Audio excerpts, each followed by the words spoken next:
Olá pessoal, bem-vindos ao meu canal The Real Shot. Estamos com mais um programa The Real Talk aqui com o Renato Costa, que já dirigiu alguns filmes, é professor na Universidade Federal do Pampa e o mais importante, torcedor fanático do Tricolor Paulista. Agradeço pelo convite, agradeço por ter aceito o convite e vamos começar. Bom, Renato, primeiramente agradecer por ter aceito o convite. Para mim é uma honra estar conversando contigo, falar sobre de tudo um pouco. Pô, Daniel, prazer, cara. Prazer mesmo bater esse papo. Vamos lá, vamos ver o que rola aí. Vamos ver. Bom, primeiramente queria saber de você como que foi a sua infância ali, o começo e quando que as relações internacionais apareceram para você como algo que te chamava atenção e por que ter escolhido? Ah, cara, isso foi assim, foi bem depois, na infância não. Na infância meu negócio era só futebol, e depois cinema, né? Eu comecei a estudar cinema, abandonei, depois comecei jornalismo, abandonei também. Aí só depois que eu comecei a estudar relações internacionais, né? Então, nesse meio tempo trabalhei escrevendo para teatro e dirigi bastante tempo. Mas então as RI elas surgem bem depois. Eu sempre gostava, né, dessas questões de política internacional e tal, mas para abraçar como uma carreira só depois. Minha vida, acho que até os 12, 13 anos era só futebol, imaginava até ser jogador de futebol. Sim. Contava quantas Copas do Mundo que eu poderia jogar, essas coisas, cara. E você tentou na infância jogar algum time? Eu jogava assim, né? Não joguei nunca profissionalmente, né? Então até os 14 anos eu jogava assim em alguns times. Teve uma ocasião que morei em Americana, também jogava em outros times ali no Rio Branco e tal. Sim. Depois aí quando entrei no ensino médio, aí eu abandonei. Porque aí você faz uma opção, cara. Sim, tem que escolher. Foda, ou você estuda, ou você vai... No Brasil eu não consigo vislumbrar a possibilidade de um cara continuar estudando e também desenvolver uma carreira de alto nível. Acho que talvez o único exemplo que tem deve ser o Sócrates, e ainda foi num time horrível. Sim. Mas é só o Sócrates que eu me lembro de um cara que se formou em medicina. Eu acho que o triste quando a gente analisa por esse ponto é que no Brasil é uma exceção. Isso. Uma pessoa que for jogador e tem uma profissão além disso. A gente pega países como os Estados Unidos, por exemplo, que a gente tem o draft, que para o aluno estar participando do draft ele tem pelo menos um ano de faculdade ou ter uma formação. Exato. Eu acho que... Aqui as universidades nem valorizam isso, sim, cara.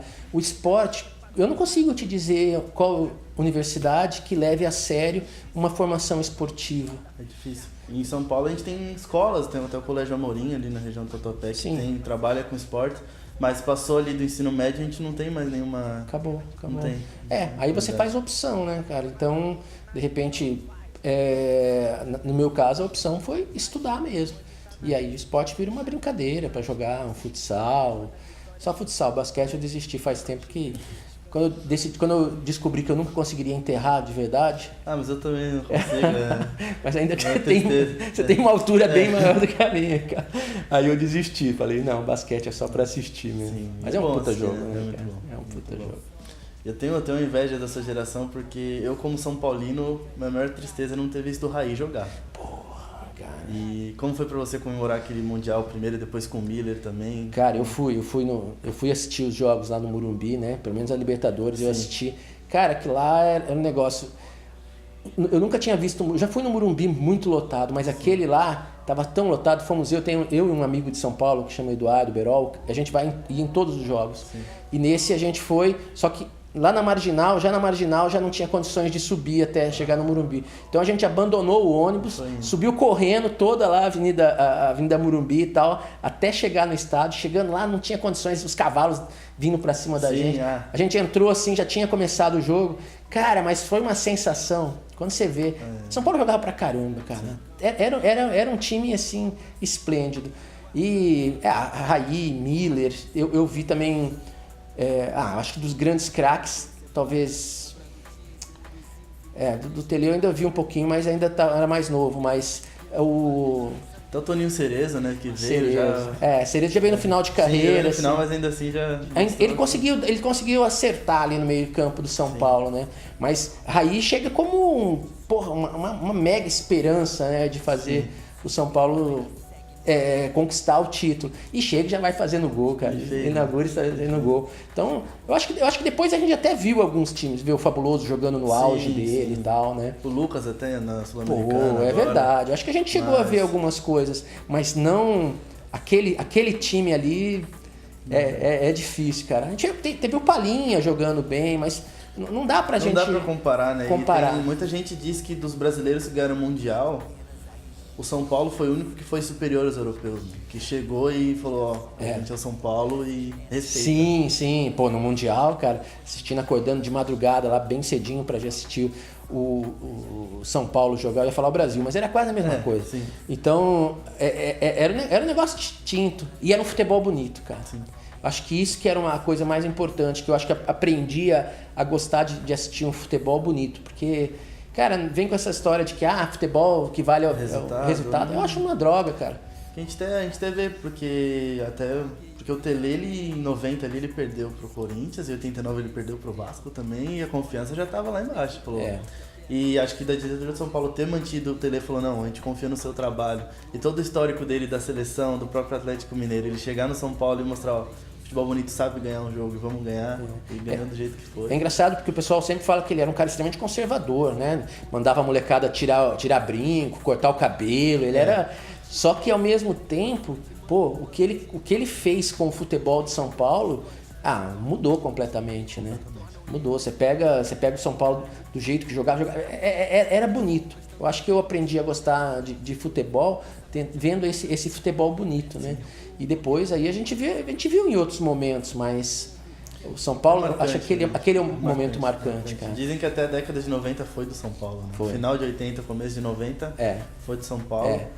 Eu acho que sim, ali e era fácil torcer pro São Paulo, ganhava tudo. Sim. Era um negócio, era um rolo compressor, né? Passava por cima. Expressinho tricolor. Cara, Então, eu acho que graças ao Tele, cara, eu acho que o Tele fez um trabalho, ele mudou, né? Ele começa com os menudos do São Paulo nos anos 80, que ainda quando começa com Silas, Miller, acho que o Pita estava naquele time, né? E aí ele transforma o São Paulo, né? E partindo o Tele é um grande ídolo, acho que o Muricy também se tornou um grande ídolo pra gente, mas e essa entrada do Rogério Ceni como treinador, qual é a sua opinião sobre isso? Eu achei muito arriscado, acho que mas aqui muito pouco tempo, o cara tinha acabado de parar de jogar e... Eu acho que a culpa foi do São Paulo, cara. Primeiro, eu acho que poderia ter poupado o Rogério por mais um tempo. E depois, eles começaram a vender o São Paulo inteiro. Todo. Como é que você vai querer? O cara tá tentando criar uma nova mentalidade, uma nova forma de jogar do São Paulo. Só que cada dia tinha um jogador diferente. Porque até falaram que dos primeiros 5 jogos teve um time titular que depois desses 5 jogos... Só o Cueva e o Rodrigo Caio permaneceram, ou seja, perde 9 jogadores. Cada jogo que a gente ia assistir, quem é a escalação? Eu nem sabia, cara. Nem sabia. Apareceram uns nomes esquisitos, de repente o cara chega e já vai embora. Tem cara que foi contratado, nem quis receber salário, porque só contratou e saiu. Então, eu acho que não dá pra você falar, o Rogério não é um bom técnico. Eu acho que não deu tempo. Você acha que ele volta? Pro São Paulo? Sim. Acho que ele vai ter que vai ter que criar uma história dele. Com outros times. Eu acho, cara. Um acho que possibilidade ele tem. É que ele já ia começar no topo, né? Eu acho que isso que é foda. O cara saiu, ele é um deus, né? Ele é foda, eu sempre gostei dele. Sim, né? eu como São Paulino tenho um pouquinho de raiva do Rogério, que em alguns momentos ele queria se sentir mais importante que o próprio São Paulo.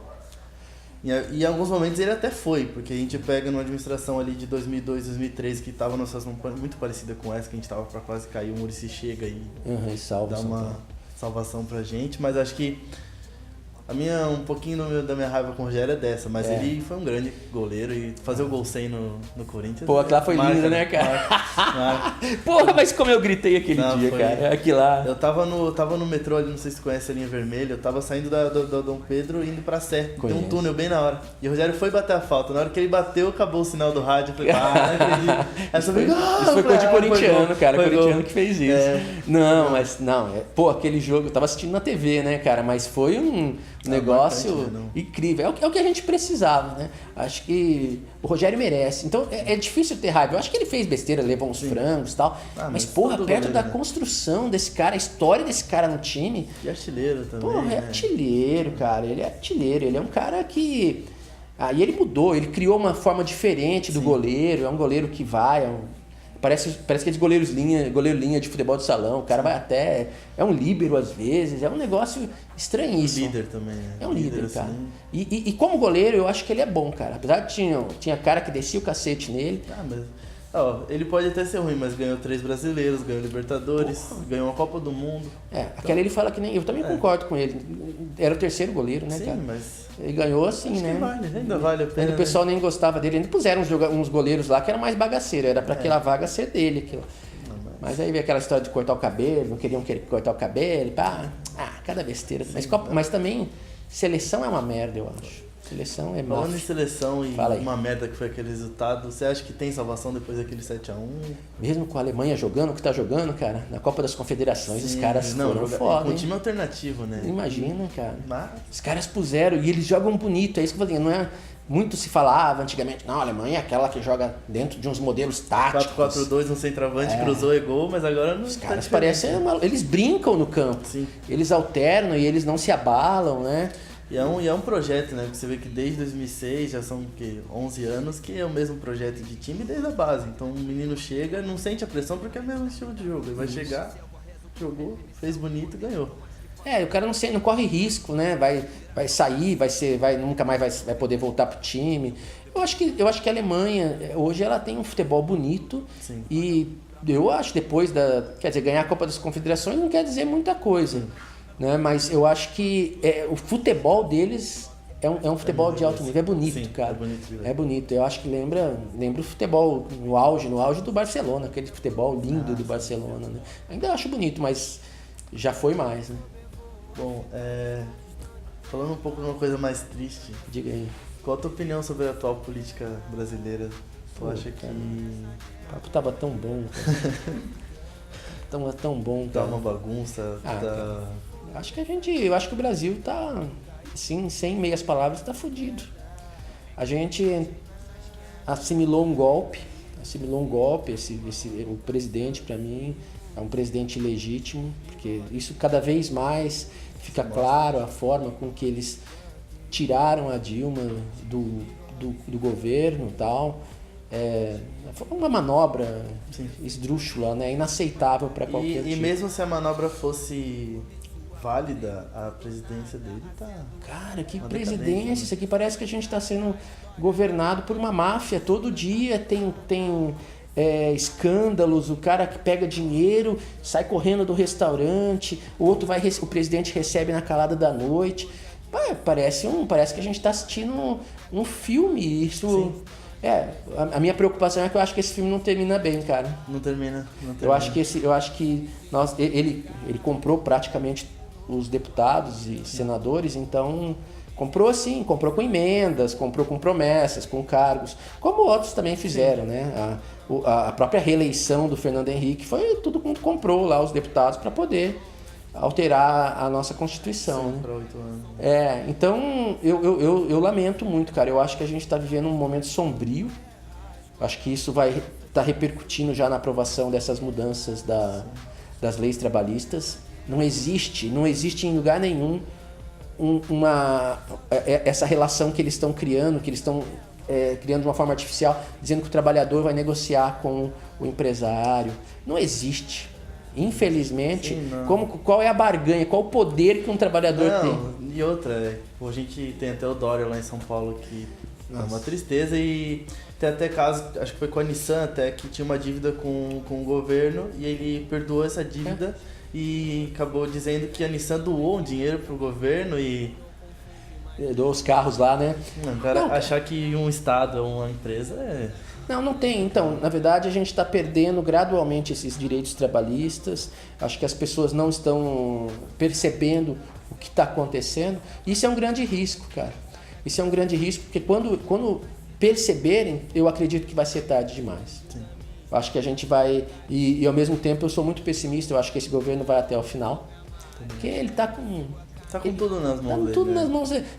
A própria mídia, ela oscila, né? Oscila.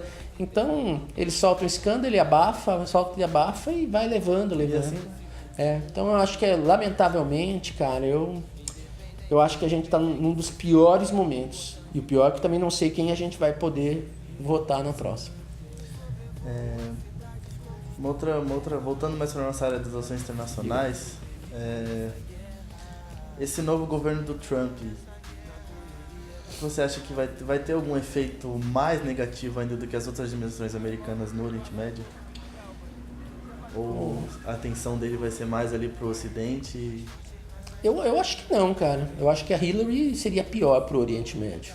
Né? A Hillary, ela tinha um projeto, ela e o próprio grupo dela, é um projeto bastante específico, uma forma de atuar no Oriente Médio.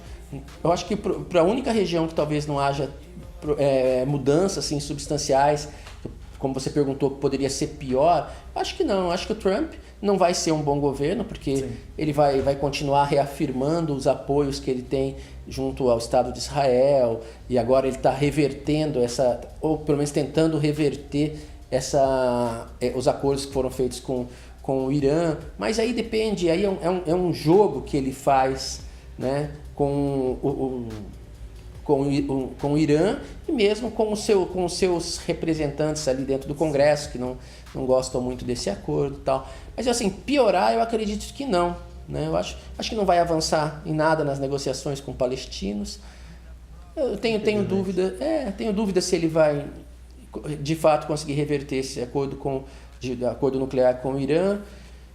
Mas na Síria ele tem uma relação meio complicada com a Rússia, né? Sim. Então, que a gente não sabe, cada dia tem uma novidade, né? Hoje o porta-voz do Trump renunciou, né, Sim. cara? Então a gente tem que ter... Eu acho que dentro dos Estados Unidos eles querem tirar o Trump. Isso cada vez mais vai ficando claro. Então isso parece que é um tema que pode levar a um impeachment, ou ele renunciar como Nixon. Eu acho que a renúncia eu acho também. mais provável. Eu acho que ele chegaria a renunciar. A hora que surgir um escândalo de monta mesmo, Sim. que ele não tenha como escapar, que está muito perto, né? Primeiro pega o filho dele, Sim, depois as conversas e tal. Agora eu esqueci como é o cargo dele, cara, é uma pessoa que foi designada para investigar especificamente sobre esse caso. Ele já pediu para que sejam preservados todos os e-mails, tudo que foi trocado Sim, de informação. Então eu acho que há uma tentativa de depor o Trump, mas justamente porque ele é um cara meio independente. Não quero dizer que isso é bom ou ruim, mas ele é independente. Né? Eu até conversei ontem com o Flávio Lira, a gente chegou numa conclusão que ele ainda não sabe o que ele tem que fazer. Acho que ele foi numa campanha onde ele estava meio desacreditado, com uma autoconfiança muito grande, mas desacreditado por muita gente no mundo. Sim. E a partir do momento que ele ganha, ele fica... E ele ganha um poder, né? Uma Sim. coisa assim, eu posso tudo. Em tese, ele parece que ele vira um super-herói. Né? Então, ele fala o que quiser, ele diz que vou construir isso, vou construir aquilo. Ele comete gafes terríveis. E ao mesmo tempo, depois ele volta também Sim, atrás. Então eu falo assim, parece um governante que não tem ele não tem um projeto específico. Ele não tem uma formação política também, nada. Então isso gera instabilidade, né? O sistema internacional gera instabilidade, porque... Não é qualquer potência, né? Exato, os Estados Unidos, então de repente se ele achar que tem que... vamos mandar as tropas lá para a Síria, vamos invadir, vamos destruir tudo, ele faz e não pensa nos riscos, né? No que isso pode repercutir ali no cenário local. Então, essa instabilidade talvez a gente possa pensar que seria prejudicial, né? Geraria mas a Hillary não. A Hillary tinha um projeto de destruir alguns grupos de apoiadores. Sim. Bom, como a gente pode ver, você é um grande fã da literatura, de livros sobre diversos assuntos e sobre filmes, a gente pode ver aqui. E ontem saiu uma lista sobre os países mais poderosos em relação ao soft power e a França apareceu em primeiro lugar. Você acha surpreendente ou... Olha, eu acho um tanto surpreendente, sim, né? Porque quem tem uma indústria como Hollywood, né? Que grande parte da política externa estadunidense, ela é desenvolvida nos próprios filmes, né? Sim. Então, acho no mínimo, interessante, né? A gente imaginar, não que a França não tenha um cinema expressivo, tem, né? E uma tradição cinematográfica. Só que é um cinema que acho que grande parte do público tem dificuldade de assimilar. Sim. Porque, infelizmente, o cinema hollywoodiano, ele dita a regra, ele dita o modelo, né? Então, eu fico assim em dúvida, né? Quando a gente fala de soft power e que a França tem essa capacidade maior do que os Estados Unidos, me surpreende. Eu não li a fundo, não conheço a fundo quais os critérios que eles usaram. Eles afirmaram que a eleição do Macron ela teve um impacto muito grande na União Europeia quanto no sistema internacional, muito parecido com o impacto do Trump ter ganho a eleição, no sentido de surpresa e de novas expectativas e perspectivas para um sistema internacional. E também que, em relação a tantos atentados terroristas, Paris seguiu recebendo 6 milhões de pessoas por ano. E o turismo continuou muito forte. Então eles levaram para outros pontos, né? Levaram para política, para mais... Isso sem dúvida, né? Sem dúvida, né? E sem contar o peso. Paris, por si só, ela já é construída. A cidade de Paris é construída, além de toda a sua história, o romantismo, a beleza da cidade, a parte arquitetônica. Então ela já tem os elementos naturais, né? Eu acho que poderia ter sido abalado com essas ações terroristas. Mas isso também me parece que eles logo conseguiram reverter isso através do próprio turismo. Do turismo, a propaganda, você faz uma propaganda cada vez mais intensa e abafa, né, esses riscos de novos atentados, ainda que eles tenham ocorrido depois, acontece início, acontece alguns outros atentados. Mas o cinema francês em si, apesar de eu gostar muito, é um tipo de cinema que eu gosto, não consigo ver um cinema francês competindo com o cinema hollywoodiano, gente. Quantos que entram em cartaz fora? Tiremos São Paulo, Rio de Janeiro, Belo Horizonte. Vamos pensar, Porto Alegre. Quem assiste cinema francês fora isso? É muito difícil. O último filme que eu acho que entrou em cartaz assim, com maior foi Amour, que é um filme extremamente depressivo, um filme triste. É que os filmes franceses são mais pesados, eu penso assim, em questão de conteúdo emocional. Tem comédias também. Tem comédia também, mas elas são mais profundas, eu vou dizer assim. Pesado para a palavra certa. É outro estilo de narrativa, né? Sim. Então, é uma narrativa que prima por isso. Você tem uma construção melhor de personagem, a trama, às vezes, é menos previsível, né? Sim. No filme americano, você vê a trama, você sabe o que vai acontecer. Daqui a tantos minutos vai acontecer isso, vai levar um susto, vai ser isso. Sim. Então, não que eu não goste, eu gosto também, gosto de filmes americanos. Mas o filme francês é distinto, né? Mas melhor que o filme francês é o filme argentino. A Argentina é muito bom. Relatos Selvagens é um dos meus filmes favoritos. Caramba, tá atrás de você o Relatos Selvagens aqui. É um filme excepcional. Sim. E uma linguagem, assim, os diálogos deles são perfeitos. É diferenciado, né? Você toma atenção de uma maneira diferente, não é tão profunda como o francês, não é tão supérfluo como o americano, no sentido de pensar numa comédia, nesse sentido. Uhum. Mas te prende de uma maneira diferente e você gosta. Eu gosto muito. Sim, eu acho que gradualmente o argentino ele foi encontrando uma maneira de contar uma história que é dele. Então você pega O Segredo dos Seus Olhos, é um outro filme belíssimo. Tem diversos, Nove Rainhas, acho que quase todos os filmes que eu assisti, até algumas comédias esquisitas lá, elas são narradas de uma forma distinta e interessante. Sim, esses dias eu vi um filme espanhol que era numa pegada parecida com essa da Argentina, que era uma comédia romântica que tinha como base os livros de Bukowski. Olha, cara, que então legal. Era uma série de fatos que iam levando a algo que tu não esperava e tinha um romance que existe ainda um pouco em Bukowski, mas tinha aquela comédia naquele sentido de que as coisas sempre dão errado, sempre dão errado. Que bom. É muito interessante. Chama Nuestros Amantes, o filme é muito bom. Vou ter que assistir esse eu não conheço ainda, cara. E indo para um outro lado do soft power e também de uma década de 90 que a gente conversou sobre São Paulo, outra coisa que me deixou muito triste ter nascido em 98 é não ter visto Michael Jordan jogar, Magic Johnson e Larry Bird. Eu vi esses três, cara. Como foi acompanhar isso? Né? Eu quando comecei a assistir a NBA, quem passava ainda era a Band, né? Porque a gente nem Luciano TV do Vale. aberta. No Luciano do Vale, ele traz e aí você vê o Magic Johnson, cara. Porra, a hora que eu vi Magic Johnson, a gente tava acostumado e olha que a gente tinha um basquete interessante com Oscar, Marquinhos, o Guerrinha, que era um time de basquete brasileiro bom, cara, altamente competitivo. Só que a hora que você viu, falei, porra, eu vou torcer pro resto da minha vida pro Lakers. Eu comprei camisa do Lakers, eu andava assim, eu achava que aquilo lá aquilo que era basquete, né? E ainda na época não tinha nem lance de 3 pontos, né? Era um negócio meio esquisitão, mas era bonito, era um basquete diferente, né? Mas acho que não tinha lance de 3 pontos depois que...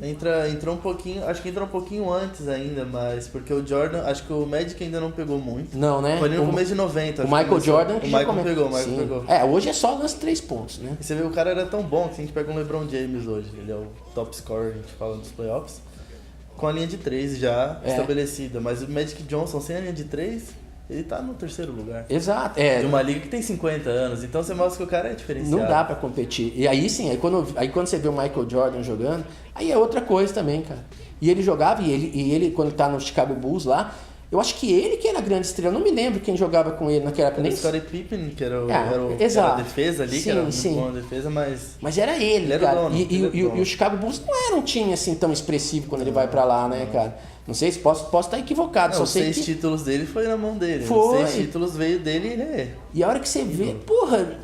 É outra vez, Aí eu parei de torcer pro Lakers, passei a torcer pro Chicago Bulls. Sim. Aí eu descobri que eu não torço pra time americano, eu torço pros jogadores, sim, cara. Não tem como. Né? Eu gosto muito do LeBron James, foi um dos caras que me fez assistir jogar. Mas eu lembro em 2012 ali, eu vi o Kevin Durant jogando em Oklahoma, e eu falei, cara, eu quero jogar parecido com esse cara aí. Nossa. Eu comecei a jogar por conta dele e depois eu ver ele no Golden State, eu falo, não, beleza, eu sou muito fã do LeBron, mas se Kevin Durant ganhar, não tem problema nenhum. Tem, cara. O cara joga pra demais. caralho. Merece. Joga muita coisa. Porra. E aquela primeira seleção que vem pra Olimpíada com aqueles caras lá. Cara, não tinha graça, velho. Não tinha graça. Era um negócio tão... Ao mesmo tempo era tão bonito esses caras jogando, mas parecia que eles estavam brincando. Parecia que eles foram lá pra uma quadrinha ali. Não, vamos brincar. E aí... E era um show. Aquilo lá foi marcante pra mim, né? Porque até então era aquelas seleções universitárias, né, que vinham... Sim. E eram boas também. Eram boas, né? Tanto que o Oscar, o Pan-Americano... Foi Pan-Americano? Foi Pan-Americano.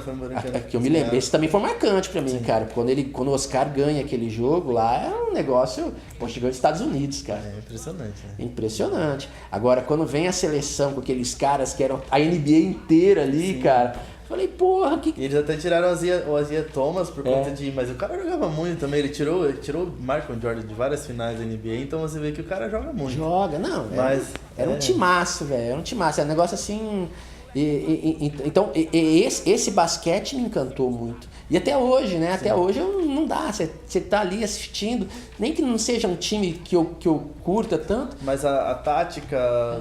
O próprio sistema em si, algo que me impressiona muito é que a mesma arena que é usada para quadra, em menos de 24 horas, vira uma quadra de hóquei ali, acontece um jogo tranquilamente, depois vem um show e outro dia já tá lá a quadra montada, 20 mil pessoas. Isso. E os jogos deles também são shows. Mesmo times assim menores, assim, a gente sempre vê uma coisa. E o Super Bowl no futebol americano, aquele espetáculo, no meio do intervalo o cara faz um negócio daquele lá. Do nada. E olha que o futebol americano eu não curto muito não, cara. Esse é um dos poucos que eu não. Esse beisebol é muito chato. Beisebol não dá. Cara, beisebol eu coloco 2 da manhã ali na ESPN, antes de dormir, vai vir um soninho agora. Eu tava lá em Cuba, tava em Cuba, é o esporte número 1 e tal, então aí eu fui assistir. Aí fui lá pro estádio deles, era um puta time. Fiquei lá assistindo aquele negócio, todo mundo comemorando, eu tava quase entrando em depressão, aquele negócio lá. Aí eu cansei, falei, bom, então já deu, tinha 1h30 já de jogo. Não, são quase 4 horas de jogo. Assim, mas e não tinha saído nada ainda, porque eu vi aquele desgosto lá, aquela coisa. Aí eu fui pra casa, aí cheguei em casa, ainda liguei a TV, tava passando ainda o mesmo jogo. Sim. Eu falei, eu não vou assistir mais esse negócio. Não, mas tem um jornalista britânico que ele fala que o soccer, né, que eles chamam, que é o nosso futebol, só não pegou nos Estados Unidos que o americano vai na arena pra comer. Então o beisebol, o cara come um hot dog, Isso. depois ele come um churrasquinho, depois ele segue e o jogo não acabou ainda. E para. Nossa, você pode conversar, cara. Os caras fumando aquele charutão, batendo papo e tal. Tranquilão. Eu falei, cara, mas eu tava assistindo, tava assim... Eu fiquei deprimido. Falei, esse jogo é muito chato, O cara. jogo de São Paulo ultimamente tá assim também. Tá deprimente. Aqui o nosso papo tá quase finalizado. Agora a gente vai chegar pros nossos últimos 2 quadros. Diga aí. E o primeiro quadro é um ou outro. E é uma pergunta um pouco complicada. Pra você, qual dos 2 casos é mais negligenciado pelo sistema internacional? O caso Palestina ou o caso Saara Ocidental? Qual é mais negligenciado? Eu acho que é o caso do Saara Ocidental, cara. Porque esse, de fato, ninguém conhece. Sim. Então, quanto mais no documentário que a gente fez, a gente percebeu que é um tema que ninguém conhece. Nada, absolutamente nada. Agora, o caso da Palestina, todo mundo conhece, mas ninguém quer resolver nada. Então, acho que a situação, elas são similares nesse sentido. Os dois têm muita dificuldade de reverter uma situação distinta. Raí ou Rogério Ceni? Pô, cara, eu tô com a camisa do Rogério Ceni aqui, cara. Que é linda também, um dos primeiros que usou essa camisa assim. Só que o dele era preto, né? E o dos outros eram vermelhos. Essa é linda demais. Ah, cara, eu acho que eu ainda sou o Rogério Ceni. Porque esse cara tem uma história ali dentro que é inquestionável. O Raí também, né? Mas o Rogério é mito, né? Então não tem jeito de... Não, mas o Raí também tem uma camisa do Raí, mas hoje achei melhor colocar do Rogério Ceni. Rogério Ceni, eu acho que...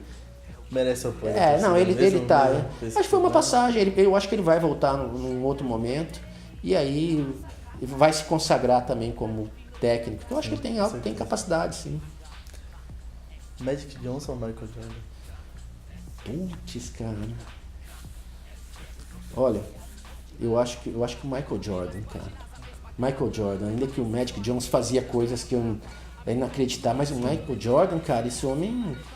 ele sozinho ele levou um time, né? Ele construiu o Chicago Bulls e jogava lindo, era um jogo lindíssimo. O cara, é o jeito dele, eu acho. Então, o cara é tão marcante que na minha geração ele não jogava mais, mesmo assim eu respeito e falo, não, o cara foi o melhor que jogou. Pega o jogo antigo dele, ainda ele é um cara que é igual, cara. Se você pegar esse cara hoje pra jogar uma partida... Não esquece. Ele vai detonar todo mundo ali, cara.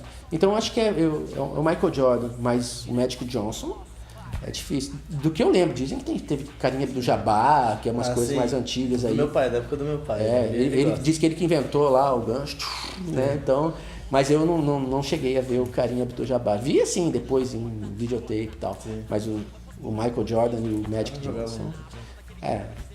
E hoje o Duran. Hoje eu tô ali, tô de olho no Duran. Gosto do LeBron, mas o Duran... Não, o Duran é mais leve, né? O cara tem uma... O jeito dele jogar me agrada muito. E a cara dele, pô, o cara é muito... Joga demais. É isso. Essa aqui é mais complicada. Lula ou Dilma? O Lula, né? É o Lula. Porque o Lula é a história da mudança do Brasil. O Brasil, eu acho que ele cometeu equívocos, mesmo na própria eleição dele, quando ele traz o Zé Alencar, porque o Zé Alencar foi o passaporte dele para ele ser eleito. Ele precisava ser aceito por essa elite brasileira, e aí ele teve que trazer o Zé de Alencar. Mas o Lula, ele reverte uma situação no país que você acabar com a miséria no país, você trazer dignidade para a população. Hoje eu dou aula numa universidade que foi criada durante o governo dele. Então, quem queria imaginar que aqui ou em outros locais que nunca, ninguém nem pensou em dar uma educação superior para o povo, a população pudesse ter acesso. Então, eu acho que depois ele cometeu alguns equívocos, mas é inegável, esse é um estadista, e sem contar a política externa deles, aí eu admiro ainda mais. Vai chegar nesse ponto. Com o Celso Amorim ali, eu acho que é um dos caras. Então, é o Lula. A Dilma, na verdade, ela foi escolhida por ele para tentar dar continuidade nesse programa, mas ela não tinha habilidade e só cometeu equívocos. Agora vamos pro de 0 a 10. Falar uma pessoa, tu dá uma nota de 0 a 10 e o porquê. Beleza. Leco, presidente de São Paulo. Pô, cara, hoje eu vou dar um 0 pra esse cara. Tá. Nem com o Hernanes voltando, não dá pra nenhum. Cara, ele tarde demais, né, cara? Ele tá quase destruindo São Paulo, fazendo São Paulo andar numa região que a gente nem tá acostumado. Não tá. Pô, cara, a gente chegou lá, quase ficou em último. Então, não precisava disso. Vendeu São Paulo inteiro. Então, agora ele vai ter que conquistar mais minha pontuação. Agora eu dou 0. Vamos ver, também não sei como que o Hernanes vai estar, cara. Sim, tem que ver. Né? Eu lembro do Hernanes jogando na Itália. 8 anos atrás, né? É uma outra coisa. Sim, então. Quando ele vai como um deus ali, né? Jogava pra caralho, né? Agora tá voltando numa situação que eu não sei. Eu também não sei, então, vamos ver. Tô dando um 0 pra ele, pelo que ele fez até agora. Ele quase jogou a gente pra uma segundona. Barack Obama. Pô, cara, Barack Obama foi uma promessa, velho. Eu achava que logo no começo, ele começa o mandato dele, ele vai lá pro Egito, faz um dos discursos mais lindos que romper com aquela era Bush e tal. Mas depois, gradualmente, ele foi reproduzindo os mesmos modelos de anteriormente. Então, acho que ele fica num 5, né? Ele não me surpreende, nem desaponta. Eu acho que ele foi um presidente como outro qualquer, com mais carisma. Sim, mas muito mais carisma. Muito carisma. Mas se a gente pensar na política dele, é muito semelhante à dos demais, né? Se não assim tão dura quanto a do Bush, mas o resultado era praticamente o mesmo. Celso Amorim? Celso Amorim eu gosto, cara. Esse cara eu daria uns 9 para ele ali, porque esse é um que eu admiro pra caramba. Eu acho que ele conseguiu moldar a política externa brasileira junto com o Lula, evidente, sim, né? Mas o Celso Amorim tem uma visão que fez com que um país que era obscuro, escondido aqui, que mal andava com as suas pernas no Mercosul, se transformasse muito mais do que uma potência regional. O Brasil estava em todo lugar, estava em Davos, estava aqui no Fórum Internacional, aqui em Porto Alegre, Fórum Mundial, né? E frequentava em todo acordos no Oriente Médio tudo, também. Lá, negociando uma negociação fantástica com o Irã e também a Turquia.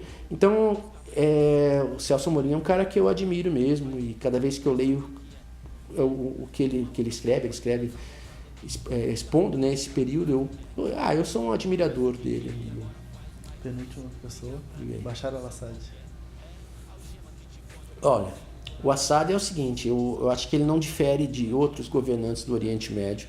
O grande problema do Assad é o seguinte, não sei se é um problema, porque, na verdade, eu tenho muitos conhecidos sírios que eram favoráveis ao modelo de governo que ele impunha ali. Agora, se a gente for pensar assim, mas é um governo que tinha democracia, a democracia dentro dos limites que vários outros estados têm ali. Só que existia restrição de liberdade, de certa maneira, ali para com a população, mas a Síria era um país unificado, era um país que tinha uma qualidade de educação boa, a qualidade de saúde e tal. E a gente vai questionar, mas não era um ditador?